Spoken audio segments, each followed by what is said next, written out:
Sivanath alias Kesineni చిన్ని అన్నతో పోటీపడి అన్నకు వెన్నుపోటు పొడిచి విజయవాడ టీడీపీ ఎంపీ అభ్యర్థి టికెట్ దక్కించుకున్నాడు. 3 ఏళ్లలో అనూహ్యంగా ఎదిగిన కేశినేని చిన్ని డొల్లతనం బయటపడింది.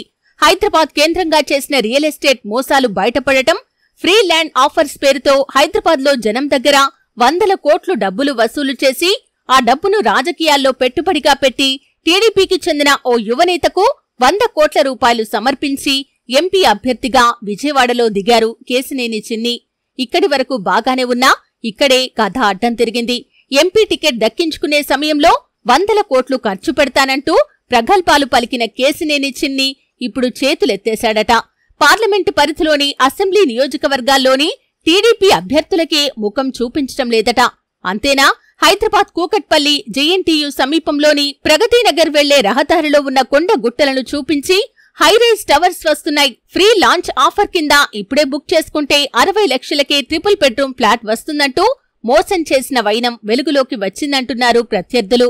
ఈడీ జప్తు చేసిన భూములను చూపించి కేశినేని డెవలపర్స్ పేరుతో కాగితాలు పుట్టించి అందమైన బ్రోచర్లతో ఒక్కొక్క కస్టమర్ నుంచి 50 లక్షల రూపాయల వరకు తీసుకున్నట్లు ఇప్పుడు విజయవాడ రాజకీయాల్లో కలకలం రేపుతోంది. గచ్చిబౌలి ఏరియాలోని ఆఫీస్ చూపిస్తూ ప్రగతినగర్ ఏరియాలో ఎన్ఫోర్స్మెంట్ డైరెక్టరేట్ ఈడీ జప్తు చేసిన భూములు చూపించి హైదరాబాద్లో 100 మందిని కేశినేని శివనాథ్ అలియాస్ కేశినేని చిన్ని మోసం చేసినట్లు విజయవాడలో ప్రచారం జరుగుతుంది. హైదరాబాద్లో కేశినేని చిన్ని కంపెనీకి డబ్బులు కట్టిన కస్టమర్లు సైతం ఇప్పుడు ఆందోళనలో ఉన్నారు. డబ్బులు కట్టిన 4-5 నెలలుగా రిజిస్ట్రేషన్ చేయకపోవటం, ఆ కొండగుట్టల్లో ఎలాంటి పనులు జరగకపోవటంతో ఆందోళన వ్యక్తం చేస్తున్నారు. కేశినేని డెవలపర్స్ పేరుతో గతంలో ఏం చేశారో కూడా ఎవరికీ తెలియదని, కేశినేని బ్రాండ్కి ఉన్న ఇమేజ్ చూపించి దాన్ని క్యాష్ చేసుకున్నారనేది ఇప్పుడు నడుస్తున్న టాక్.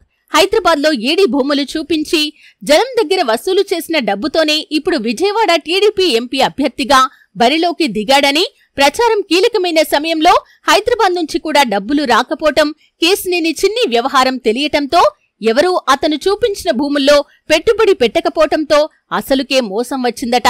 చేతిలో డబ్బులు లేకపోవటంతో ప్రచారం కూడా సరిగా చేయటం లేదట చిన్ని. అంతేనా, ముందు మీరు ఖర్చు పెట్టండి, నోటు రాసిస్తాను, ఎన్నికల తర్వాత తీరిగ్గా లెక్కలు సెటిల్ చేసుకుందామంటూ ఆయా నియోజకవర్గాల్లోని టీడీపీ అభ్యర్థులకు ఆఫర్ ఇస్తున్నాడట.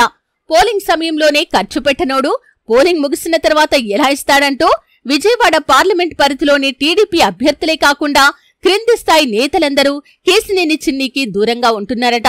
పోలింగ్ దశలో కేశినేని చిన్ని వ్యవహారాలు ఒక్కొక్కటిగా బయటకు వస్తుండటంతో విజయవాడ ఎంపీ సీటుపై టీడీపీ ఆశలు వదులుకుంటుంది. కార్యకర్తల్లోనూ ఆశలు చచ్చిపోయాయి.